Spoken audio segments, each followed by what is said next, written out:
Bonjour à tous, très heureux de vous retrouver dans ce numéro de Prime Politique qui vient décrypter l'actualité de la semaine. Vous n'êtes pas sans savoir que l'un des faits majeurs de l'actualité sociopolitique ces dernières 72 heures, c'est ce dossier relatif à l'interpellation ou l'arrestation de sieur Olivier Bokor et de l'ancien ministre Oswald Omeki et du commandant de la garde républicaine, M. Théva Aiguiret. Cette affaire qui a suscité beaucoup d'encre et de salive défraie la chronique en ce moment dans notre pays. Quel est le regard des acteurs politiques sur la question avec tous les développements autour après leur interpellation? On a eu droit à la sortie officielle du procureur spécial de la CRIET pour donner des précisions et des éléments factuels sur le dossier. Entre-temps, les avocats des deux personnalités, Olivier Bokor et Oswald Omeki, sont montés également au créneau. Et pour opiner sur ce sujet brûlant qui est d'intérêt tant pour vous que pour nous ici, nous avons en plateau M. Augustin Sodinou. Bonjour à vous. Bonjour, monsieur le journaliste. Merci beaucoup d'être là. Vous êtes acteur politique, membre du bureau politique national du parti Union progressiste Le Renouveau, orateur de ce parti. Merci d'avoir accepté notre invitation. C'est moi.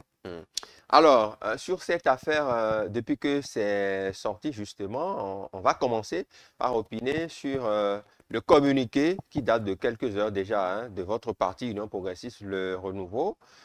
Communiqué qui, selon certains observateurs, renie clairement votre camarade, membre fondateur du parti Union progressiste Le Renouveau, Oswald Omeki. Pourquoi vous le reniez? J'ai eu connaissance Hmm. du communiqué Ouais. de la haute direction Hmm. de notre parti Ouais. et je n'ai lu aucune ligne qui parle d'un reniement Hmm. d'un quelconque membre du parti. Sauf que le parti étant une organisation politique qui anime la vie politique, a ses valeurs, ses principes qu'il défend. Hmm. Et lorsque des faits malheureux comme ce que nous avons au réveil du 24 septembre commencé par apprendre et que des séquences sont suivies jusqu'au communiqué du procureur, car j'ai cru comprendre du communiqué que c'est en s'appuyant sur le point de presse du procureur de la République que le parti s'est prononcé Hmm. comme d'habitude. Le parti Union progressiste, le Renouveau, se prononce sur tous les points d'actualité, sur tous les sujets qui concernent nos concitoyens, sur tous les sujets qui concernent la vie du Bénin en tant que parti politique qui s'intéresse aux questions de développement, questions de paix, de sécurité dans notre pays. Et surtout, en tant que parti politique qui soutient le président Patrice Talon. Alors, il est clairement ressorti de ce communiqué la désapprobation des faits retenus contre le sieur Oswald Omeki, qui est membre du parti. Car les faits qui sont retenus contre lui et d'autres personnes sont suffisamment graves et ne concordent pas, ne correspondent pas aux valeurs, aux idéaux et aux principes de notre parti politique. Est-ce que le communiqué n'est pas un peu précipité? Pas du S'il ne tout. fallait pas attendre la suite de la procédure avant de Pas sortir du le tout, puisque communiqué? le communiqué dit Ouais. que l'enquête est en cours et invite la population à faire confiance à notre justice.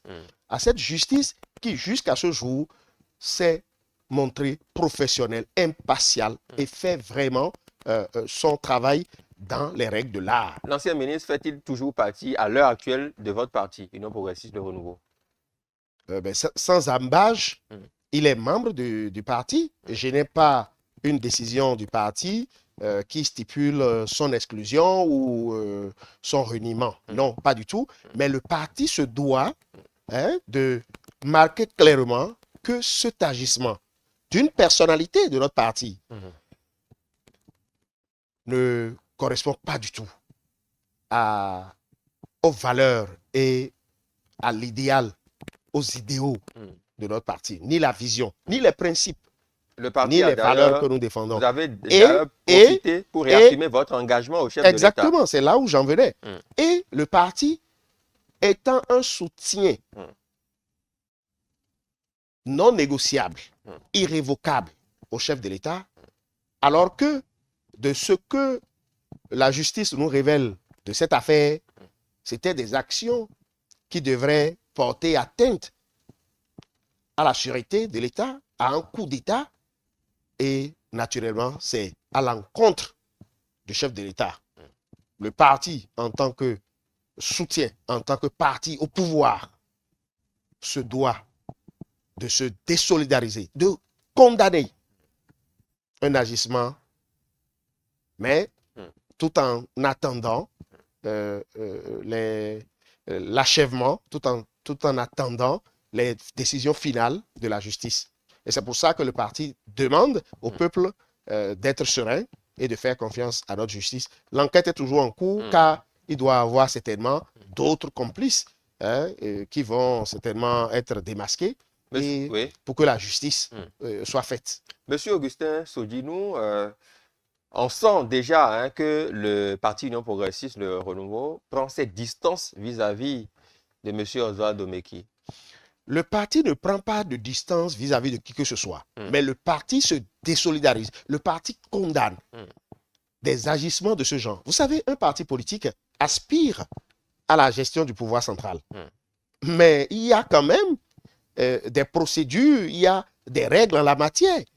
Lorsque vous aspirez au pouvoir, à l'exercice du pouvoir central, c'est que vous investissez le terrain et vous attendez les échéances électorales pour pouvoir convaincre les électeurs et gagner les élections.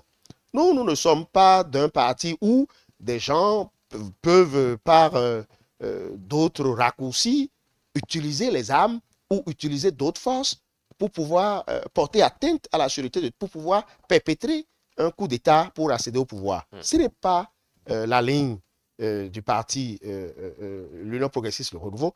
Ce n'est même pas pour le commun des Béninois ce qui est acceptable ni accepté. Au grand jamais, depuis 1990, il était clair que plus jamais de coup d'État au Bénin. Et d'ailleurs, le parti l'Union progressiste, le Renouveau, s'est toujours prononcé lorsque, dans la sous-région ou un peu partout, des opérations comme ça arrivent à être constatées, nous avons toujours condamné ces opérations, nous avons toujours condamné cette manière de vouloir accéder au pouvoir. Et donc, il est de bon ton, et c'est dans la logique, c'est dans la bonne logique, que très tôt, que le parti, la haute direction du parti Union progressiste, le Renouveau, se saisisse et passe ce communiqué parce que le principal auteur qui est cité abondamment dans cette manœuvre a des éléments qui suscitent beaucoup sa candidature et nous notons qu'il y a des membres aussi de notre parti qui sont dans ces suscitations. On va en arriver là tout à l'heure si vous le permettez. Donc, il faut quand même que le parti précise clairement que ce que nous avons appris du point de presse du procureur de la République là n'est pas du tout quelque chose qui est prôné au sein de notre parti. C'est une initiative solitaire, une initiative pour des intérêts égoïstes inavoués, mais c'est anti-républicain. Le parti Union progressiste ne peut que tout de suite taper du poing sur la table pour dire clairement que ce qui est fait là, ce n'est pas bon, même si c'était un membre du parti qui est indécé. Dès les premières heures de ces différentes interpellations, c'est allé dans tous les sens, M. Augustin Sodinou, au niveau des réseaux sociaux, au niveau des groupes de discussion. On ne comprenait pas, on n'arrivait pas justement à comprendre ce qu'il s'est réellement passé. Et dans la nuit, justement, de ce 24 au soir, les avocats des sieurs Olivier Boko et Oswaldo Meki sont montés au créneau pour dénoncer la façon dont les deux, globalement, je résume, les deux personnalités ont été interpellées et pour demander leur libération immédiate. Comment analysez-vous la démarche de leurs avocats? Je pense que les avocats sont en train de jouer leur rôle. Mm, Et ce que j'ai noté simplement, c'est que mm, à aucun moment de la conférence de presse tenue par les avocats la nuit du 24, mm. les faits reprochés n'ont pas été vraiment remis en cause ni abordés. Encore qu'avant ça, le procureur n'était pas déjà sorti. Voilà. Ouais. Et ils n'ont fait que parler de procédure, Mm, alors que même si je ne suis pas avocat, lorsque vous êtes en train de, lors de la commission d'une mm, infraction, mm, à n'importe quelle heure mm, où la commission de l'infraction se produit, la force publique peut toujours intervenir. Donc, vouloir dire qu'à une certaine heure, il ne devrait pas avoir une arrestation et mm. tout, c'est Ils une ont, ils ont manière. cité le code de procédure pénale Non, du Bénin. ils ont cité le code sans tenir compte réellement de ce qui s'est passé. Mm, Puisque du communiqué du procureur, la brigade criminelle mm, a interpellé l'ex-ministre des Sports mm, et le commandant de la garde républicaine à 2 heures du matin, en tout cas plus tard qu'à 1 heure, mm, c'est-à-dire après 1 heure du matin, mm, au moment où on passait le montant qu'il fallait payer pour l'opération prévue, l'opération malheureuse, l'opération de bas étage, l'opération dépassée déjà au Bénin, pour mettre le pays en deuil, pour faire reculer notre démocratie, pour faire vraiment mal à ce peuple. Mais Dieu est grand. mm, Je salue le professionnalisme de nos forces de l'ordre mm, qui ont évité que tous les efforts des Béninois mm. soient anéantis par des citoyens, par des gens très proches du chef de l'État. Pour quelles raisons? Nous ignorons. Mais certainement, c'est pour des intérêts égoïstes et inavoués. C'est pour ça, une fois encore, nous saluons la démarche de la haute direction du parti qui appelle tous les Béninois et les militants du parti Union progressiste à la sérénité et de faire confiance à la justice. D'accord. C'est vrai que dans la foulée, on a suivi une sortie brève du porte-parole du gouvernement sur le sujet, qui a fait comme vous, hein, il a demandé aux Béninois de se calmer, d'attendre la justice béninoise. On aurait voulu l'entendre un peu plus de façon profonde sur le sujet, mais ça n'a pas été le cas.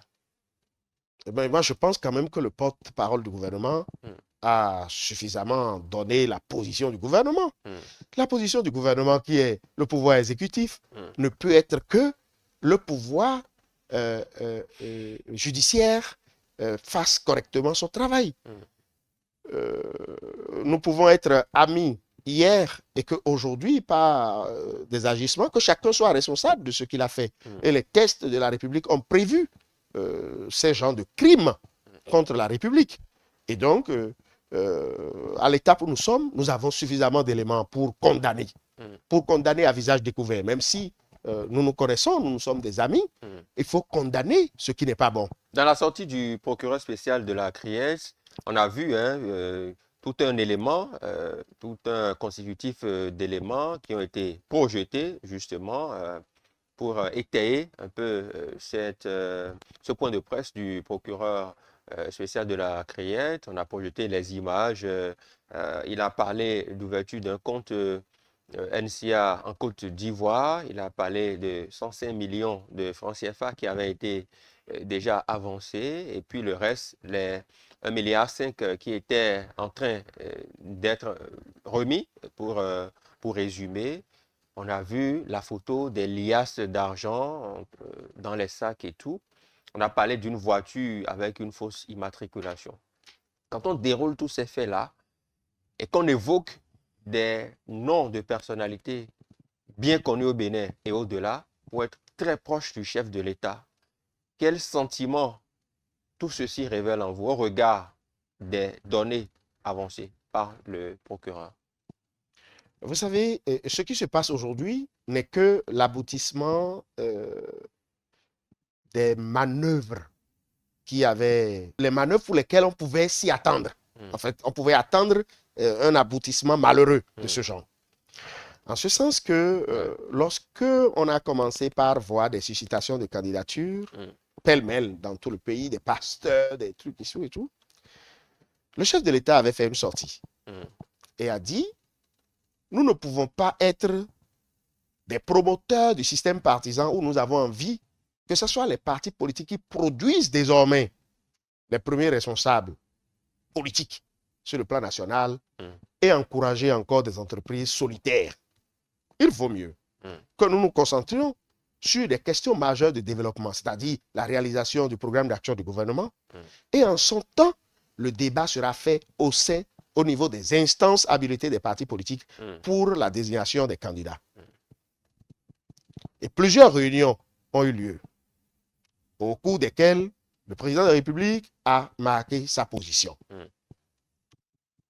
Nous nous imaginions à la fin de ce scénario qui vraiment ne renforçait pas le système partisan. L'ex-ministre des Sports est allé même dans une déclaration qui, à la suite, a fait qu'il est parti du gouvernement. Mais force est de constater que l'élan qui avait été pris avait continué. Donc,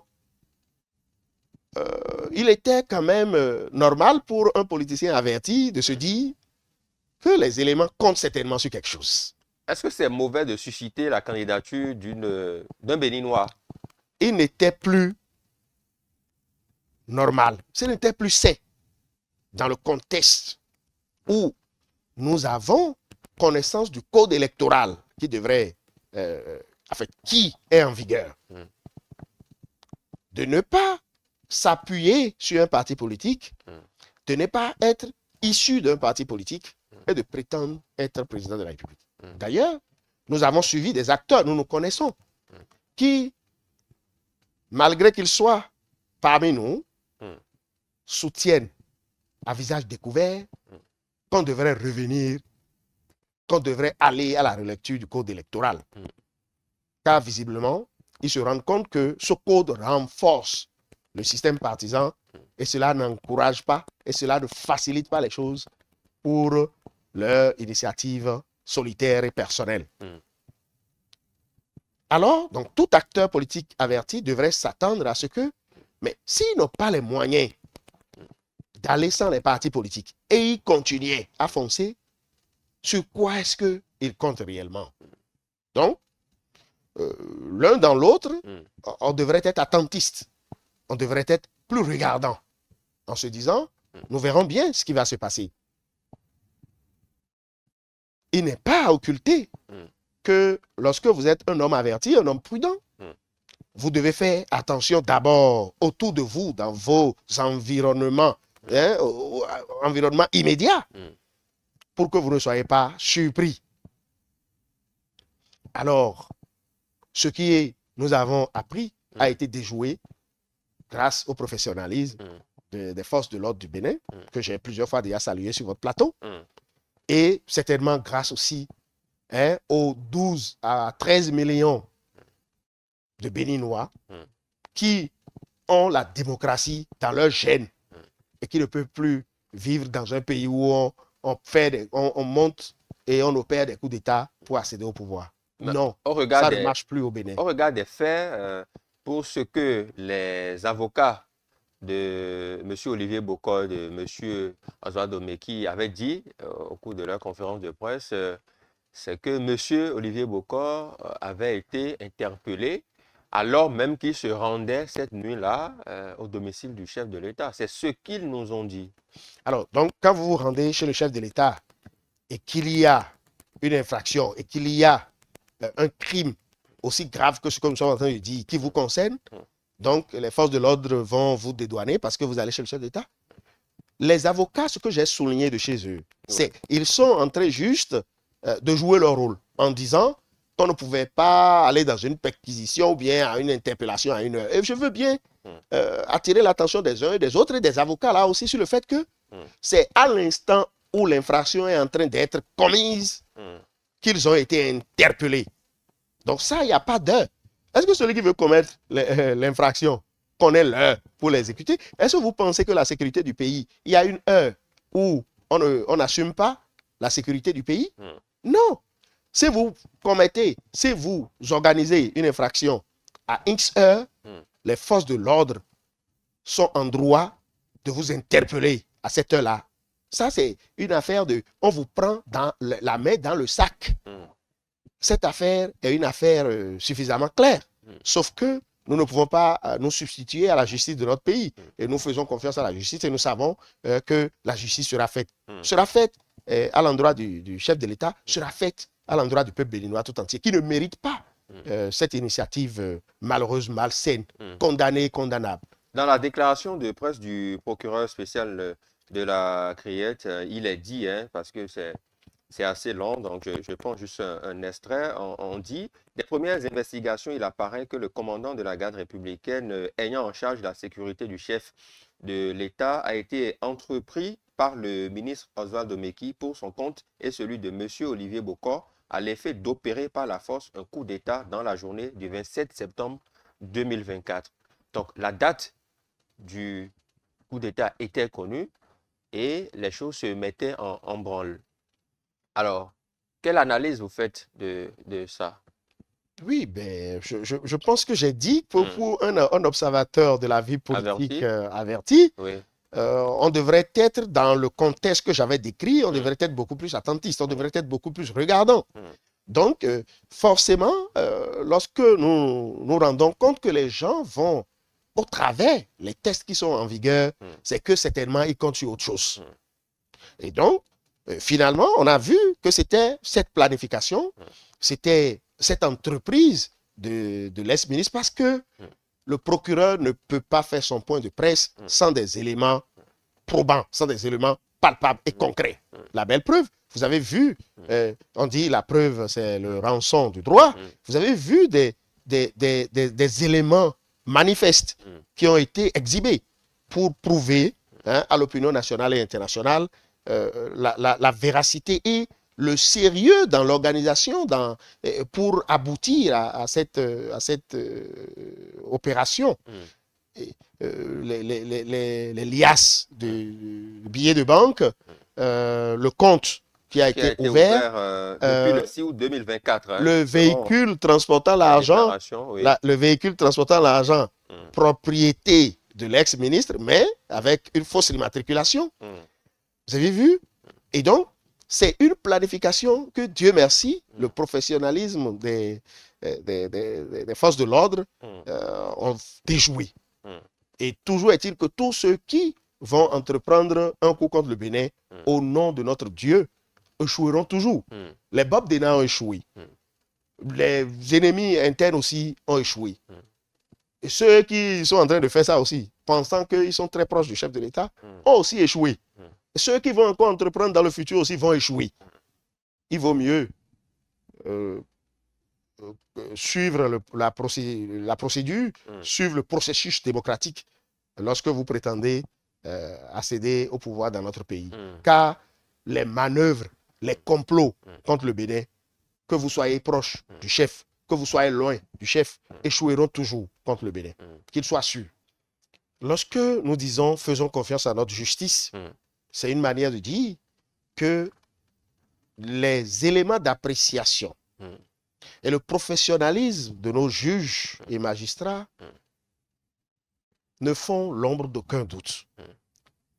C'est à eux d'apprécier les circonstances, les preuves et tout ce qui entoure cette affaire et de prendre les décisions qui s'imposent. De ce que je sais, le colonel, le commandant de la garde républicaine, a été interpellé au même moment que l'ex-ministre des Sports, au domicile de l'ex-ministre des Sports, aux environs de 2 heures du matin. Je n'ai pas eu encore une autre information. Si demain, nous apprenons de sources officielles que c'est le cas, c'est tant mieux.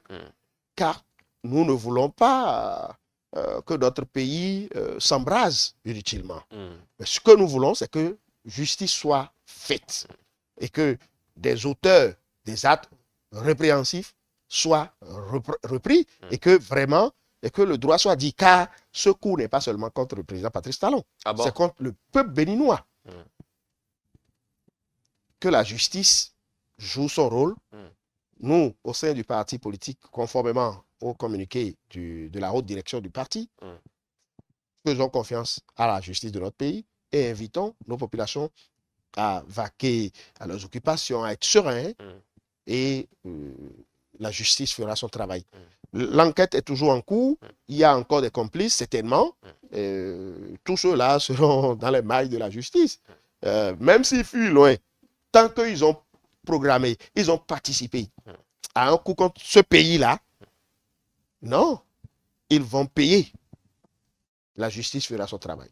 D'accord. La justice fera son travail. On suit de près cette actualité-là. Pour sortir justement de ces échanges, M. Augustin Sodium, je rappelle que vous êtes membre du bureau politique du Parti Union progressiste Le Renouveau. Vous en êtes d'ailleurs un orateur. Dites-nous un peu à quoi pourrait-on s'attendre, puisque certains estiment déjà qu'il y aura peut-être sur la classe politique une reconfiguration, puisque l'une des personnalités mises en cause dans ce dossier était pressentie ou sa candidature avait été suscitée abondamment, ça vous le savez. On estime que les choses vont être revues. Est-ce que vous avez la même lecture aujourd'hui? Ah non, attention. La candidature de quelqu'un était suscitée, tout ça ne... C'était pas une affaire de la République. Donc, ce n'est pas parce que celui dont la candidature suscitée se retrouve être impliqué dans une affaire de coup d'État que quelque chose va changer. Non, pas du tout. Ce qui va changer serait dans la logique de la dynamique. Hein? Notez que malgré ces événements-là, le pays n'est pas sous couvre-feu. Hein? Non, nous sommes sereins, c'est un pays bien gouverné et les choses sont en place. Ce qui se passe n'ébranle pas la République, n'ébranle pas les pouvoirs publics. Non, pas du tout. Est-ce que ceux qui suscitent vont continuer par susciter, vu le contexte et l'évolution des choses? La plupart de ceux qui suscitaient étaient du bord de la mouvance. Ah non, je dis était, je place mal, je fais mal la conjugaison.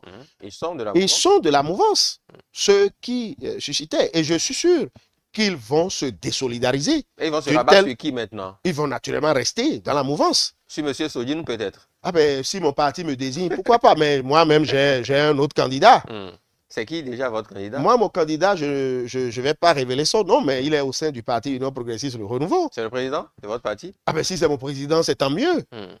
J'aime mon candidat. Si c'était mon président, ben, je serais l'homme le plus heureux. Ah bon? Oui, j'aime mon candidat. Donc, si vous êtes heureux pour le président, ça veut dire que quelque part, ça peut être lui? De toute façon, si vous le dites, que Dieu écoute votre prière. Moi, moi, je dis, j'aime mon Ce candidat. n'est pas une prière, monsieur. Si vous Je dites pose que des c'est mon questions. président, ben, je serais l'homme le plus Je heureux veux si savoir c'était si c'est lui. Moi, j'aime mon candidat. Mon candidat, c'est membre du Parti Union progressiste Le Renouveau. Et Est-ce si que- vous pensez que c'est mon président, ben vraiment, moi, je serais l'homme le plus heureux. Et vous si avez c'était dit lui. Alléluia, ça veut dire que quelque part, Moi, j'ai mon c'est candidat. secrètement votre Moi, vœu. j'ai mon candidat. Et si vous souhaitez que ce soit mon président, le président de mon parti, Je moi, ne je le suis souhaite l'homme pas. le plus Je heureux. suis là pour poser les questions, vous le savez. Est-ce que monsieur Joseph Diogbenou, aujourd'hui président de votre parti, remplit ou coche toutes les cases pour être candidat à la présidentielle de 2026? Je connais le monsieur, je connais le président. J'ai cherché à connaître son parcours. Je connais son parcours. J'ai aussi observé les adversités qu'on mène contre lui. Et j'ai déduit de tout ça que voilà quelqu'un qui peut conduire le Bénin à la suite du président Patrice Talon.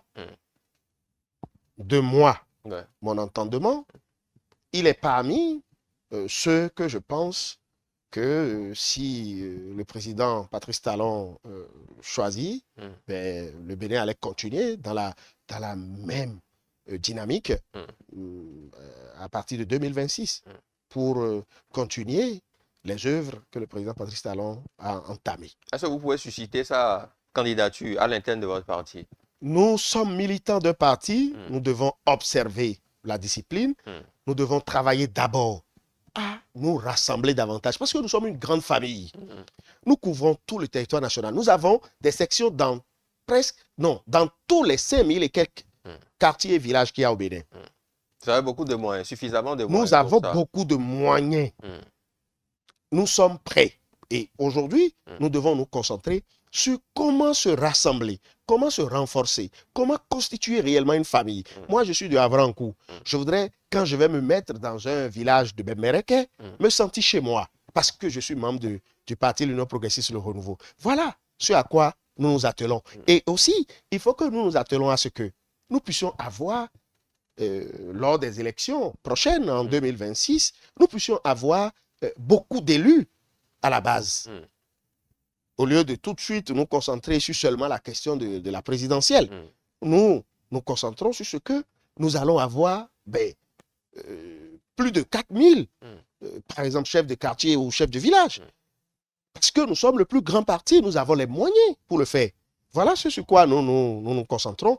Mais je peux vous assurer qu'il n'y a pas autrement. C'est le président, le prochain président de la République sortira du parti l'Union progressiste, le Renouveau. Allez l'écrire quelque part. Vous en êtes convaincu? On est très sûr. On est très sûr. Nous avons des ressources humaines capables et nous l'avons à suffisance. Nous avons des acteurs de qualité et nous travaillons pour vraiment gagner les élections prochaines, les élections générales. Monsieur Augustin Sodinou, vous savez que ce qui est intéressant chez nous, c'est que nous avons de la mémoire.